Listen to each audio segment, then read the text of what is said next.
Madam, আমার কাছে না এই 50 টাকাই আছে, আর এই 50 টাকার বদলে আমাকে কিছু ঘরের খাবার খেতে দেবেন? কিন্তু আমাদের কমপ্লেক্সের বাইরেই তো একটা ভাতের হোটেল আছে, তুমি ওখানে গিয়ে খেয়ে নাও। না না ম্যাডাম, আমি ওই বাইরের হোটেলের খাবার খেতে চাইছি না, আমি একটু ঘরের খাবার খেতে চাইছি, তাই বলছি একটু খেতে দিন না। কিন্তু তোমার এই টিফিন কারিটা তো দেখে মনে হচ্ছে এতে খাবার আছে, তুমি এটাই খেয়ে নিতে পারো তো। না না ম্যাডাম, আমি এই খাবারটা খেতে পারবো না। আরে এর মধ্যে তো আমি লাড্ডু বানিয়ে নিয়ে এসেছি আমার বরের জন্য, আর আমার বর না লাড্ডু খেতে খুব পছন্দ করে, তাও আবার আমার নিজের হাতের বানানো।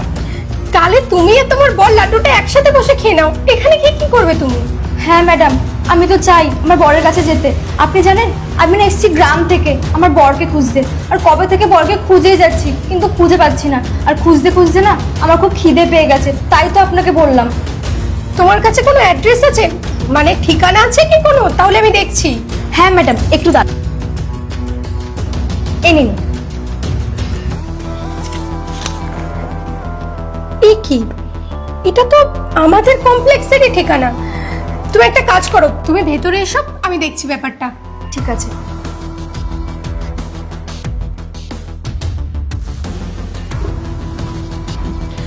আচ্ছা বলছি, তোমার বরের কি তোমার কাছে কোনো নাম্বার আছে? ওনার কাছে কি ফোন আছে? হ্যাঁ, নাম্বার তো আমার কাছে আছে। তাহলে একটা কাজ করো, তুমি আমাকে নাম্বারটা বলো, আমি একটা ফোন করি, দেখি ওনাকে পাই কিনা। হ্যাঁ নিন, 99 20 14 16। এ কি বলছে, এই নাম্বারটা এক্সিস্টই করে না। মানে? আরে মানে হচ্ছে বৈধ নয়, এইরকম নাম্বার নেই কোনো। তোমার হাজবেন্ড মনে হয় তোমাকে ভুল করে অন্য নাম্বার দিয়ে দিয়েছে। তোমার হাজবেন্ডের কোনো ছবি আছে যেটা সাহায্য নিয়ে আমি খুঁজতে পারি? না ম্যাডাম, আমার কাছে তো আমার বরের কোনো ছবি নেই, কিন্তু আমার বর তো বলেছিল যে আমি যদি ওকে খুঁজি বা কখনো খোঁজ নিই এই নাম্বারেই ফোন করতে। আমার কাছে তো অন্য কোনো নাম্বারও হবে না ম্যাডাম, এখন আমি কি করব?